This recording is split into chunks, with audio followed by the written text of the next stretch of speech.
分享一款菲尼克斯的新品下挂手枪灯 GL07。从尺寸上能看出来，这是一款迷你型的下挂枪灯，它只比奥雷的 PL Mini 2稍微长一点，但它俩重量其实差不多的。奥雷是72克 ，GL07是75克，这个重量装在手枪上对重心的影响很小。主体外壳是航空铝合金材质，筒身可以达到 IP7级的防水，应付一些户外场景，包括涉水都没有任何问题。对枪灯来讲，还有一个很重要的指标就是抗震。那 GL07呢，据厂家说是经过了高强度的震动测试，可以直接装在真铁上来用。但是咱们这边没这个条件嘛，有条件的水友可以试一试。菲尼克斯在这么小尺寸的筒身里塞进了一颗700流明的 LED 灯珠，灯罩前面还做了聚光的透镜。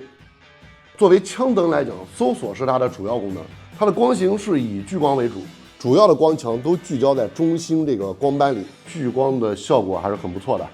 同时呢，它周围泛光的范围特别大，虽然亮度不是很高，但足够铺满整个房间，兼顾这个搜索和观察周围环境，这种设计还是比较合理的。700流明的亮度也完全可以胜任手枪射程范围内的搜索聚焦。钢制的快拆拨杆，但这个拨杆的角度我觉得需要优化，很难发力。自带滑轨，可以根据你的使用习惯或者枪械的规格来调整它的位置。那装在这种小尺寸的枪上还是很漂亮的。跟大部分手枪灯一样 ，GL07也有双侧连，支持双手操作。这个开关呢，你可以从后往前推，也可以侧按。双侧开关是爆闪模式。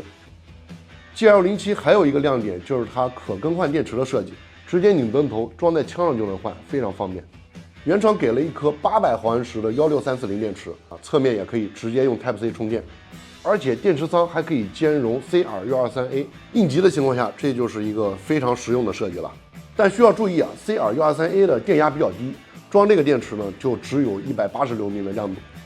发热量我觉得在可接受的范围吧，毕竟作为枪灯来讲，你要考虑到它的使用场景，并不是作为长时间点亮来用的。700流明的亮度，发热也不会特别夸张。结合它 IP7级的防水，包括真铁级别的抗震，500多的价格算是比较有诚意了。